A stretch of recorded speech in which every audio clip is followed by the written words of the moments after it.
Hey yo, what's up everybody? I am Aqua Dude and welcome back to another video.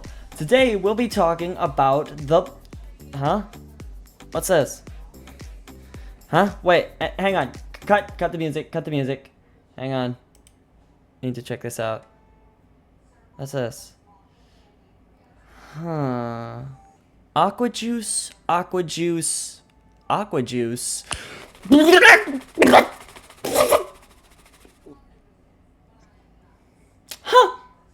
Well, I guess not.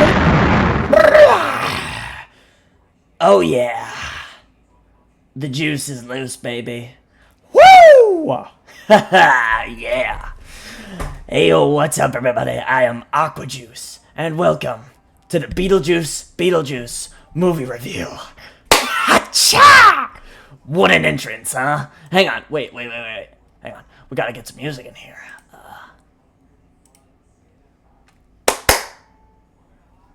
I knew I was underwater. I just didn't realize I was this underwater. Ah, there we go. Some nice Halloween music and ambience in the background. Alright, here we go. Yeah. But anyways, this is the Beetlejuice movie review. Well, Beetlejuice 2, actually. You know, the second movie. But, yeah, we're gonna get straight on into it. But first... if you enjoyed this video, leave a like on it, and if you haven't already, hit that subscribe button, boy or girl, to support the channel. Or boy, girl, in between, you know, I don't really judge, alright, you know, I'm not that kind of person, alright, you do you, alright, you do you, yeah, just a second! Yeah, anyway, sorry about that, but anyway, yeah, you do you. But also, make sure to hit that notification bell so you never miss out on whenever one of these wacky videos is posted. And also, make sure to join the Discord. The link will be in the description. But anyways, it's time to get in to Beetlejuice. Oh yeah! Right. I started recording without turning on the music. That was my bad.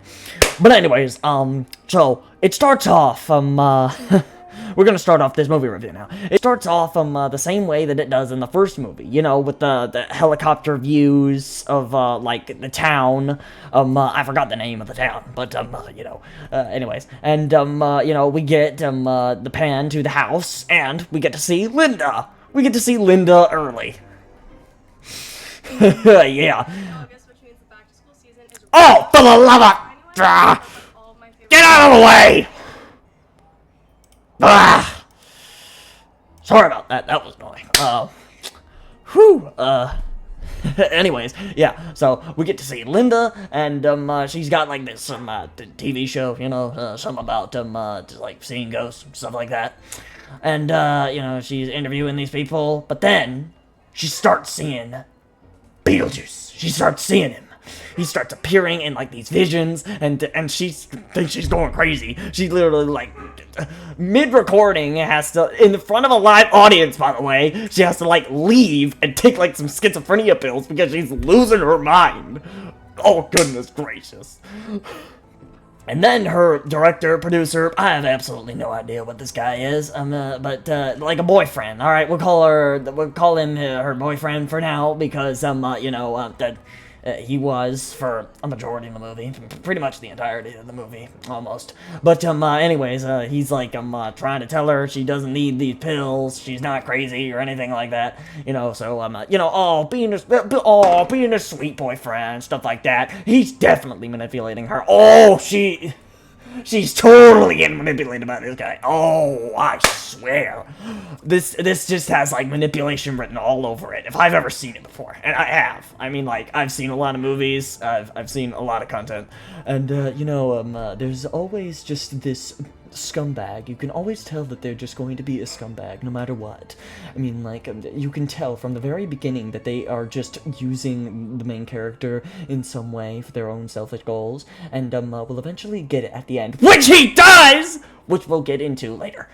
And anyways, Linda gets called by her stepmother, and she goes to her stepmother's art studio, and, not art, by the way, she is terrible. But anyways, she gets to her art studio, not art, and, she finds out that her dad, has died.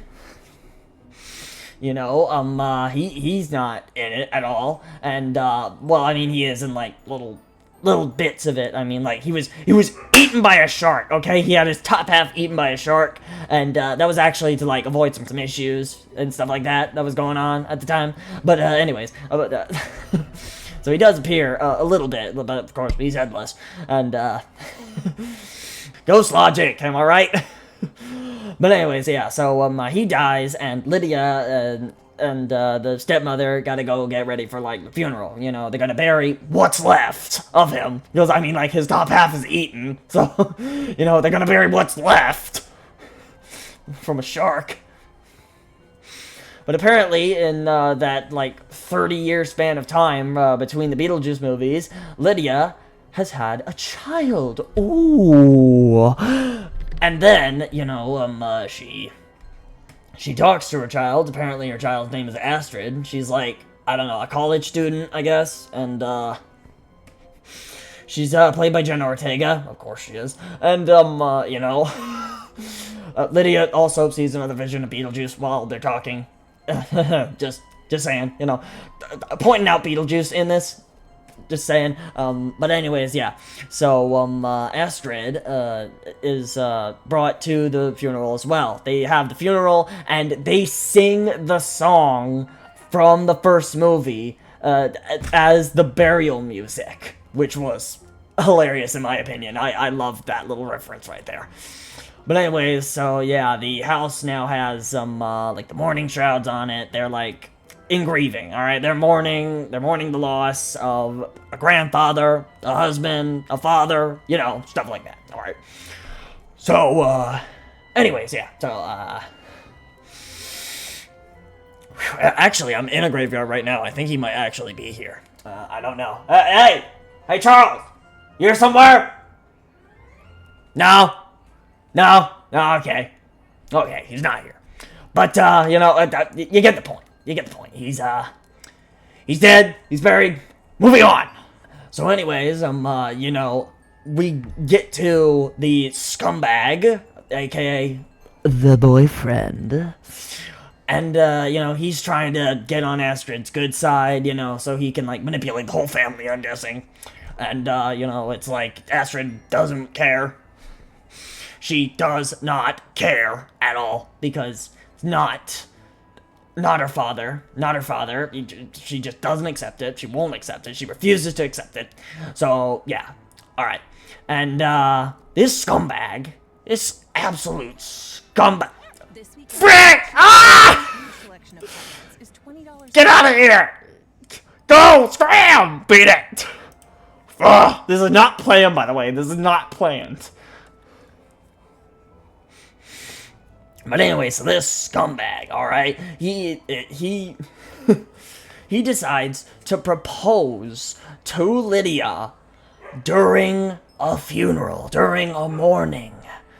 Holy crap, this dude really wants that money. He really wants the profits that he can get off of her. Because she's, according to him, she's just a crazy woman who's, like, bringing in all sorts of people with her, like, conspiracies on ghosts and stuff like that. So, yeah, he proposes to her. She declines at first, saying it's not a good time, stuff like that, but then he, like, manipulates her, puts on a pity party, stuff like that, you know, just like, oh,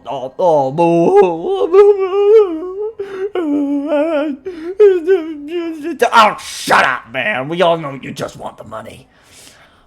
But anyways, so, then, Lydia agrees after a little bit of pity partying, and Astrid gets mad, alright, understandable, I mean, like, she just gave in, and, then Astrid just, like, leaves on her bike, and, you know, she's driving through town, I mean, riding through town, not driving, she can't drive, I don't know why, she's a college student. But, whatever. Anyways, she's riding through town and almost gets into an accident, running into a car, and then almost gets into an accident again and again, and then she gets into an accident. She runs through a fence and hits a tree. Boom! Okay? As she hits this tree, it turns out to be a treehouse. And this treehouse is home, well, not actually home, hangout place, whatever, to a boy. Oh, we got a girl protagonist. We have a random boy. Ah, I can see the shipping. I can hear the heartbeat thump. Oh! Anyways, the two of them talk for a little bit, they're interacting, they're having a good time, and, eventually the boy, decides to take her inside his house, which is, actually the house that is attached to the fence that she ran into, but boy doesn't care to fix it. Upstairs to his room, he's got, like, a whole bunch of vintage stuff like that, and a handbook for the recently deceased. Oh, that'll come handy later. But anyways, yeah, he says he got it off of, like, a yard sale, something like that, so, whatever. I mean, like, I guess, some, these mystical artifacts are just, like, casual, everyday objects now. Guess they just have no respect for the dead's belongings. Jeez. Anywho, this is my mic, by the way. I'm right here at my mic now. But anyways, yeah. So they get interacting and stuff like that, and he invites her to a little hangout on Halloween. Ooh, it's getting spicy now. It's getting spicy. The two of them are, they interacted pretty good for a while, and then he invites her to his house on Halloween. Her favorite holiday, well, former favorite holiday, but then the drama with Lydia actually kind of ruined it. So yeah. But anyways, so she accepts, and then she goes back and talks to Lydia about it, and Lydia agrees. Lydia agrees that she can go she can go to the boy's house for a while, but not too long, setting the parent rules and stuff like that, like 10 o'clock or something, I think was curfew or whatever. I don't know.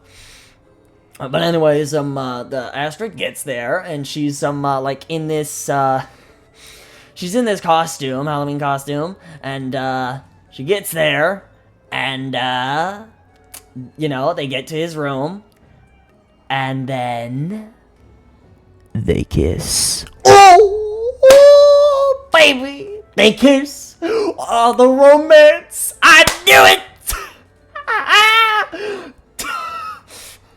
Take that, all you doubters! Take it, suck it! But anyways, moving back on to it, they get to kissing for a little bit, they really enjoy their time, and then the boy starts freaking floating! The boy's floating! Like, does he have supernatural powers or something? Nope! He's a ghost. He's dead.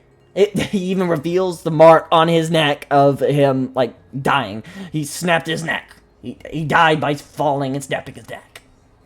Anyways, yeah, so the Astrid starts freaking out because this is the first time she's ever seen a ghost in real life before, which is totally understandable. I mean, like, if I saw a ghost for the first time, I mean, I'd probably freak out a little bit too, because, I mean, like, you're not supposed to be here. You're supposed to be, yeah, just like, you're not supposed to be here, okay? So, anyways, after Astrid calms down and the boy, talks to her a little bit, he, tells her that, there is a way for him to come back. He wants to come back, and she can help him.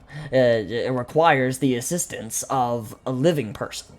And so Astrid agrees, being hopelessly in love with him. Oh, goodness. So romantic. And then, the two of them draw the door, and, Astrid recites an incantation, which, should, well, according to the boy, allow her to step into this undead plane. So then she recites it, and then they walk through.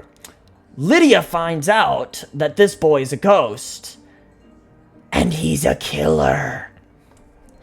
He's tricking Astrid. The boy's a killer. He killed his own parents. Lydia gets to the house, and the dad has like a tool stuck right into his forehead, and the mom has like a baking whisk thing shoved directly up her eye. The boy apparently killed his parents, and once the police found him, he was like hiding up in his treehouse. He fell off and broke his neck.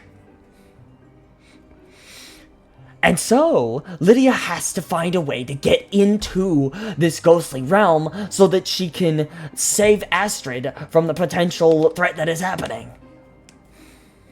Because she doesn't know that she's being tricked right now. She's just hopelessly in love with this boy. Oh, goodness. The romance. Oh! But anyways, yeah. So Lydia does something that she really didn't want to do. She summoned Beetlejuice. And once she does, Beetlejuice arrives, and then they talk for a bit. They discuss that Lydia needs to get there so that she can save Astrid and stop this boy from doing whatever it is that he wants to do with her. Beetlejuice agrees, on the condition they get... Well done, Viv. You gotta get in my way at the worst possible times, don't you? Anyway. They have to get married. Oh!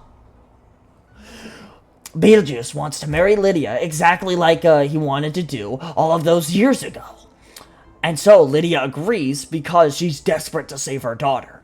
You know, she wants to do it, and it doesn't really seem like that bad end of a deal anyways, because, I mean, like, she gets her daughter saved, and all she has to do is just marry a ghost. I mean, like, what... But anyways, so Beetlejuice blows a hole into the, into this ghostly plane for some reason, and, they get there, and Lydia starts looking around. Beetlejuice, for some reason, goes off. He says that he's going to the bathroom, but I really doubt that that's the reason. You know, I doubt that that's the reason. Probably plotting up some, plotting it up. Lydia starts looking around for Astrid, trying to find her, and Astrid and this boy are at the Soul Train. Well, at Soul Train Station. And apparently they get a picture taken, and that sets up Astrid for the contract that she unwillingly and unknowingly agreed to. That incantation, that was a load of bullcrap. Apparently, it was an agreement that she would swap her life for his. She would be stuck and go on the Soul Train, and he would come back to life, where he could do who knows what, maybe kill more people. But anyways, Astrid gets dragged off by these guards, and he gets a ticket so that he can get to the living world again. If he gets that ticket stamped, I'm guessing that guarantees it and stuff like that, so they basically gotta save the Astrid and then get to him before you can get the ticket stamped. So then Lydia finds Astrid, and she's already on the train, but the train hasn't left yet. So Lydia gets Astrid, she pulls her out of there, and then the guards come back. So then they run. But they run through a door that takes them to Saturn's moon. Well, one of the moons. And what do you think is on Saturn's moon? Sandworms! Oh, the sandworms! And they look beautiful. They look just as good as they did 30 years ago. Over 30 years ago. I can't remember exactly how long it's been. I wasn't even alive when the first Beetlejuice movie came out, alright? I'm... Calm down now. Anyways, they're running away from the sandworms, and Astrid's dad comes in clutch. He opens the door, and he pulls them out. He saves them, because apparently he works at the train station. He works there now, and apparently, he was eaten alive by piranhas, because, there's a whole bunch of them on his body. There's a bunch of, bite marks and stuff like that, and there's even one lodged in his throat! So anyways, the family reunites for a bit after the saving. They talk for a while, and, Astrid's dad says that, he doesn't want Astrid and Lydia to have a bad relationship on account of him. He knows that they can't see him, and, he visits them, but he also sees their bad relationship and wants them to try to fix it, because he doesn't want them to just fall apart on account of him and his passing. And, you know, I'm guessing the divorce and stuff like that, because apparently Lydia and Astrid's dad did divorce before the events of the movie. Anywho, then they get back to the train station to, try to find, the boy, so, they can save Astrid. And, they get to the station, and the boy has, his ticket stamped right as they get there. Oh no. But then, it turns out, it's a fake stamp. Beetlejuice was the one that stamped it. So then, with the fake stamp, it means that the ticket is invalid. He can't turn it in. And then Beetlejuice like pulls a lever right next to him, and I'm not joking when I say this. It opens a hole underneath the boy, and the boy gets sent down to hell. Like, I'm not kidding. He actually gets sent to hell, and that's like, whoa, Beetlejuice, calm down. Oh, man. But anyways, yeah, so, then, they, get led by Astrid's dad, to an exit. And once they reach this exit, they leave the Soul Realm, and then they get near the church in the town. And that's where the wedding is being held. The wedding of, the boyfriend, and, Lydia. So then Lydia gets there, and she's just all, like, upset, because apparently she wanted it to be a private... Camilla, 2 days old, she had to have open heart surgery. All of a sudden, she's on 5 different medications. Because apparently Lydia wanted a, Because apparently Lydia wanted a private wedding, and he wanted clout. So he got a whole bunch of, social influencers and stuff like that, and, you know... Like, he said he thinks that a Netflix producer is there as well, which is, okay. But then, apparently she doesn't have the dress on, so, you know, he was upset about that for some reason. But, then Beetlejuice arrives right already at the altar, and, you know, he gets the guy to confess using his powers and some true serum, and he admits, yes, he thought that Lydia was just spouting a whole bunch of nonsense, being crazy, a whole bunch of baloney, and then Lydia's just like absolutely mad, and so her and Beetlejuice team up for one of the funniest interactions ever. Like, Beetlejuice gives her a big fist, and she punches him. Oh, it was perfect. And then Beetlejuice gets her in a red dress, exactly like the dress that she was in the first movie. And there's a little bit of a song sequence with like the lip syncing, just like in the first movie. The references, oh. But then, you know, the wedding scene, it starts happening, stuff like that. But then, there's this one plot that I forgot to mention, but it's just because I don't really care for it.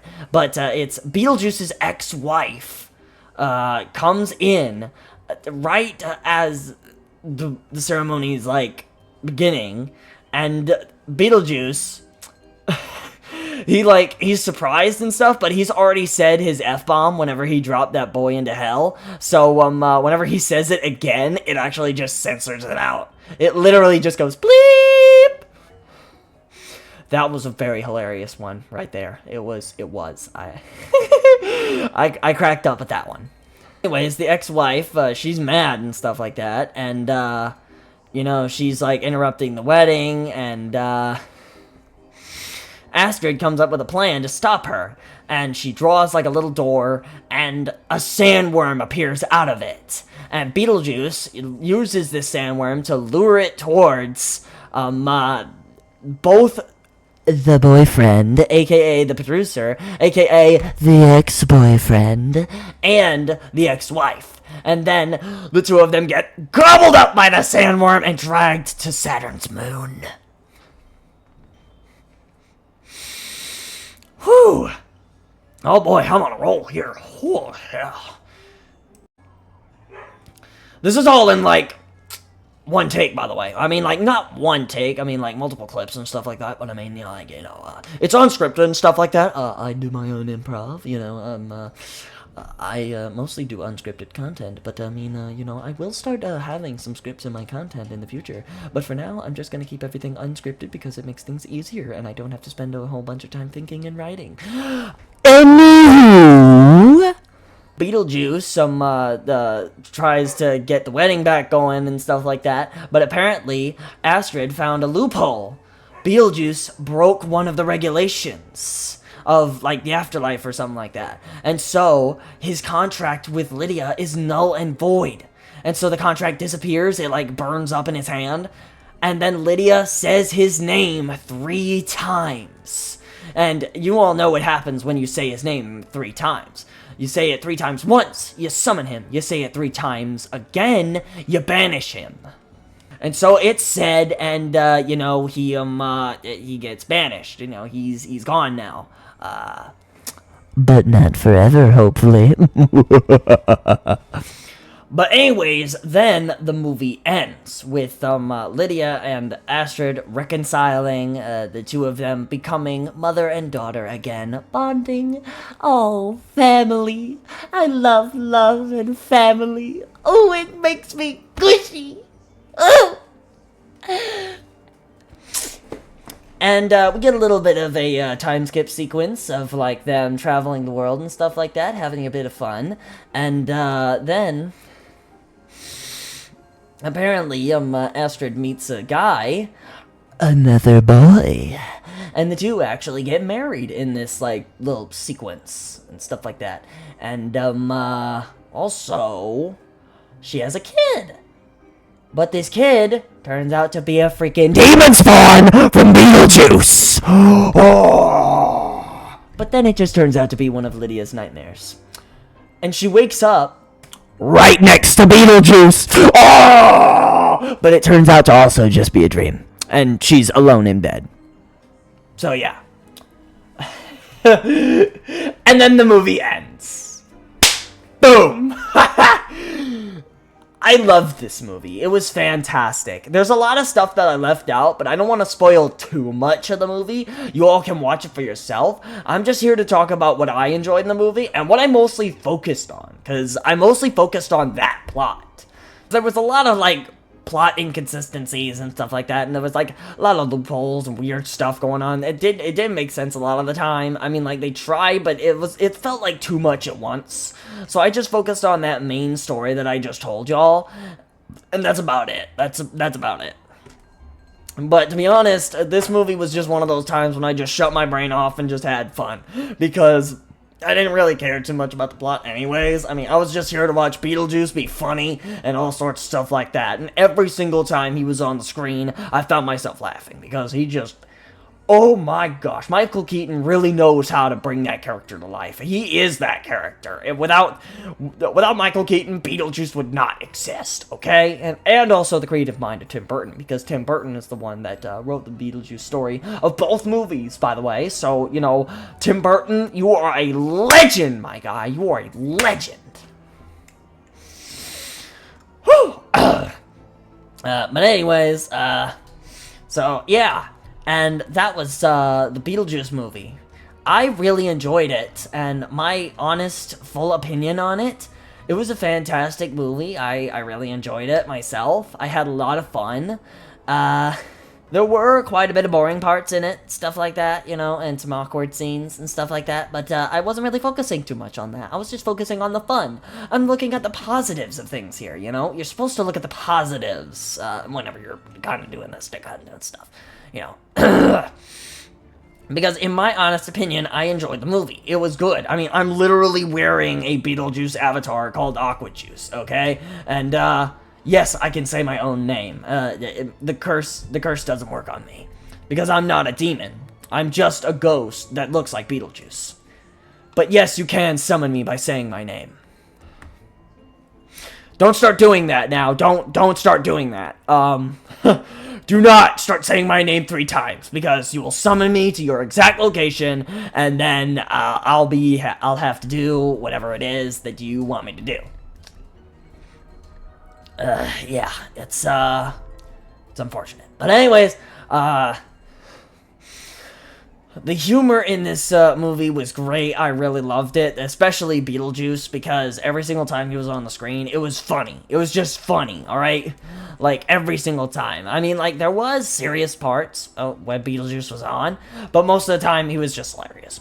And, yeah, that's really all I can say about it, other than the fact that it was just hilarious, fun, I enjoyed it, it was a good time, and, I'm really hoping for, a 3rd movie, just like Beetlejuice, Beetlejuice, Beetlejuice, because, you know, it would go with the name, Frick! Something healthier? Feed them Purina One's proven nutrition.